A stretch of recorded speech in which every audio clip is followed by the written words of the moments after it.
Good morning. आज हम पढ़ेंगे बीएससी पार्ट थर्ड का paper first structure of chordate types. इसका सेक्शन सी पढ़ेंगे, amphibia parental care.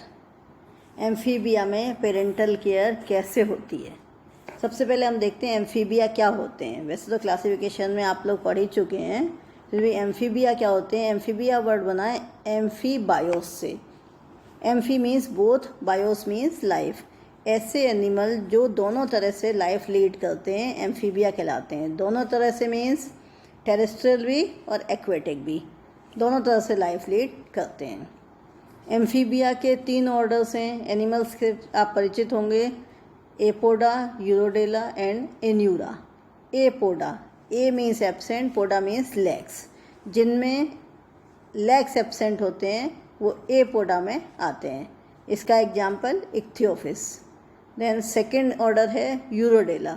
Urodela word बना है ओयूरा से। Oura means tail. ऐसे एनिमल जो टेल जिनमें होती है वो यूरोडेला में आते हैं, जैसे सेलामेंडर, छिपकली जैसा होता है पेड़ों पर देखा हुआ।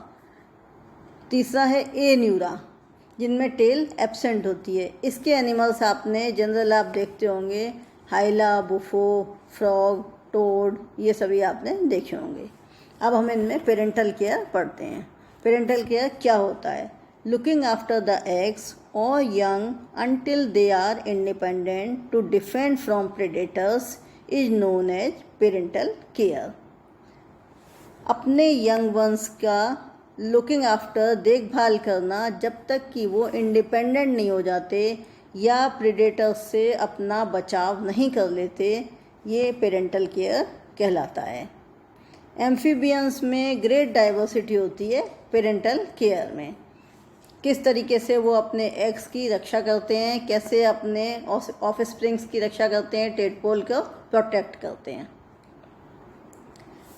किस किस तरह से होता है। इसके टाइप्स हैं पेरेंटल केयर के। Number 1, protection by nest, nurseries और shelter. Second, direct caring by parents. 2 तरह से हैं, फर्दर इनके सब डिविजन्स हैं। प्रोटेक्शन बाय नेस्ट, नर्सरीज और शेल्टर, इनके सब डिविजन्स हैं। सिलेक्शन ऑफ साइट, साइट का सिलेक्शन करते हैं, किस साइट पर एग्स ले करने हैं। डिफेंडिंग एग्स और territories, direct development, foam nest, mud nest and tree nest. Then direct caring by parents, इसके सब डिविजन्स हैं। coiling around eggs, transferring tadpole to water, eggs glued to body, eggs back pouches and viviparity। अब हम 1 by 1 discuss करेंगे। Protection by nest, nurseries और shelter. इसका number 1 है sub division, selection of site. Many amphibians ले eggs in protected moist microhabitats on land. Many tropical frogs and toads lay eggs on land near water. Many tree frogs lay their eggs not on land but on leaves and branches overhanging water. Site का selection कैसे करते हैं। Amphibians different जगह पर eggs lay करते हैं। या तो ये मॉइस्ट में जो माइक्रो हैबिटेट्स होते हैं ज़मीन पर, उनमें जो मॉइस्ट एरिया में होते हैं उन पर करते हैं ताकि प्रोटेक्शन रहे। या कुछ ऐसे होते हैं जो बिल्कुल पानी के पास, जैसे फ्रॉग और टोड हैं, वो पानी के पास एग्स ले करते हैं। कुछ ट्री फ्रॉग्स ऐसे होते हैं जो केवल ज़मीन पर ही नहीं, वो पत्तियों पर भी, अपनी ब्रांचेज पर, प्लांट्स की ब्रांचेज पर, उसमें हैंगिंग वाटर में, वहाँ पर अपने एग्स ले करते हैं। एग्जाम्पल ज़ेकोफोरस, Hylodes etcetera. Then defending eggs, second point है डिफेंडिंग एग्स और territories. Males of green frog, Rana clamitans and other species maintain territories and attack small intruders to defend eggs. Male or female even guards the eggs. Green frog जो है राना और इसकी कुछ और species हैं, ये territory बनाकर रहते हैं अपनी और यदि कोई स्मॉल इंट्रूडर्स इन पर अटैक करते हैं तो मेल और फीमेल दोनों उसकी रक्षा करते हैं। इनकी टेरिटरीज में कोई बाहर से नहीं आ सकता, उससे प्रोटेक्ट करते हैं। देखिए डायग्राम से हम समझाते हैं। ये डायग्राम दिया हुआ है पहला वाला, ये सिलेक्शन ऑफ साइट। इस फ्रॉग ने साइट का सिलेक्शन किया है, ट्री पर यहाँ एग्स को ले किया है। A tree frog enlarged sitting on the top of its egg. Then दूसरा देखिए डिफेंडिंग देयर टेरिटरीज। आप देखिए इन्होंने अपनी टेरिटरी जो कर ली है, और कोई भी आते हैं अलग से, बाहर से कोई भी आता है तो कैसे प्रोटेक्ट करते हैं। यहाँ 2 फ्रॉग दिखाए हुए हैं और ये डिफेंड करना दिखाया हुआ है। कैसे डिफेंड कर रहा है frog? Defend their eggs. Then next third point है direct development. In some terrestrial और tree frogs such as Arthroleptis and Hylodes the eggs hatch directly into little frogs thus avoiding larval mortality. कुछ ऐसे भी होता है direct development means direct frog बन जाता है, टेडपोल स्टेज नहीं होती। इनडायरेक्ट डेवलपमेंट में टेडपोल स्टेज होती है। कुछ टेरेस्ट्रियल ट्री फ्रॉग्स हैं जो हाइलोड्स हैं, जैसे वो एग हैच करते हैं और डायरेक्टली फ्रॉग बन जाते हैं, लार्वल स्टेज नहीं होती, इससे मोर्टेलिटी रेट कम होती है। देन नेक्स्ट है foam nest. Many amphibians convert copious mucus secretion into nest for their youngs. कुछ एम्फीबियंस ऐसे होते हैं जो फोम बना लेते हैं, एक फोम लाइक स्ट्रक्चर वो बना लेते हैं, तो उसमें ये एग्स को ले करते हैं, जिससे कि उससे प्रोटेक्शन हो जाता है उस फोम से। Then mud nest in Brazilian tree frog Hyla, the male digs little crater like hole और nursery in the mud in shallow water in which the female lay her eggs. Mud nest में Brazilian tree frog है Hyla, और भी कुछ species हैं, ये shallow water में एक होल बना लेते हैं, एक नर्सरी बना लेते हैं, एक होल बना लेते हैं। ये काम मेल का होता है और फिर फीमेल उस जगह पर एग ले करती है, तो मड नेस्ट कहलाता है ये। Then tree nest, the South American tree frogs Phyllomedusa hypochondrialis lay eggs in a folded leaf nest with margins glued together by cloacal secretion। ये अमेरिकन जो ट्री फ्रॉग होता है ये लीफ को फोल्ड करता है, उसके बीच में ये एग ले करता है, जिससे कि प्रोटेक्शन रहे, ये पानी से या तेज हवा से नहीं इधर उधर जाएं।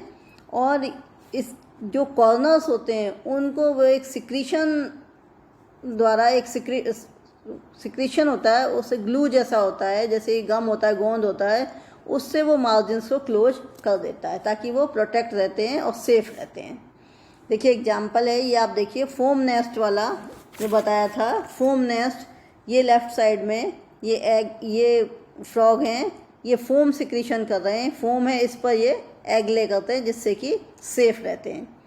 देन मड नेस्ट, ये देखिए ये मड में इन्होंने ये पिट बनाया हुआ है छोटा सा, और इसमें एग्स को ले किया हुआ है। ये ऊपर मेल पिट बनाने का काम कर रहा है, यहाँ एग्स को ले किया हुआ है। देन नेक्स्ट था ट्री नेस्ट। ये ट्री नेस्ट में आपको बताया था लीफ को फोल्ड किया करते हैं ये, और उसके बीच में एग देते हैं और फिर ये चारों तरफ ग्लू लगा देते हैं, तो ये बनाया हुआ है। ये तो था प्रोटेक्शन बाय नेस्ट, नर्सरीज और शेल्टर, फर्स्ट नंबर का पॉइंट। देन सेकंड है डायरेक्ट कैरिंग बाय पेरेंट्स। इसमें पेरेंट जो होते हैं वो डायरेक्टली एग को कैरी करते हैं, चाहे अपनी बॉडी पर किसी भी जगह कैरी करें, लेकिन वो कैरी करने का काम करते हैं। इनके पॉइंट्स हैं, number 1 coiling around eggs. In Congo eel, Amphiuma and certain other variety, the female lays large eggs in burrows in damp soil and carefully guard them by coiling her body around them until they hatch। Congo eel एक burrow करके गड्ढा करके डैम्प soil में वहाँ पर egg ले करती है और फिर ये ईल उसके ऊपर बैठ जाती है कॉइल बनाकर, जिससे कि उनका प्रोटेक्शन होता है, उन पर कोई भी प्रेडेटर अटैक नहीं कर पाता। Then transferring tadpole into water, some species of small frogs both tropical Africa and South America, the hatching tadpole fasten themselves to the back of the parent with their sucker-like mouth and transported to water.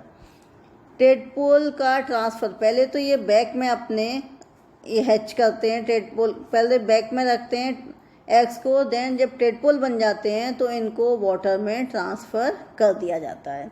Then eggs glued to body, many amphibians instead of remaining with the eggs carry eggs glued to their body. कुछ ऐसे amphibians हैं जो glue secretion करते हैं और अपनी body पर eggs को कैरी करते हैं। ये देखिए आपको बताया हुआ है कॉइलिंग अराउंड द एग, पहले नंबर 1 पॉइंट बताया था इसका। तो ये इक्थियोफिस है, ये आउटर देखिए इक्थियोफिस दिखाई दे रही है और ये कॉइल बनाकर बैठी हुई है एग के अराउंड। देन ये नेक्स्ट में देखिए ट्रांसफरिंग टेडपोल, ये टेडपोल का ट्रांसफ़र, ये यहाँ पर टेडपोल दिखाई दे रहे हैं आपको, इनका ट्रांसफ़र हो रहा है। ये ट्रांसफ़र टेडपोल्स इनटू वाटर, ये वाटर में ट्रांसफ़र हो रहा है।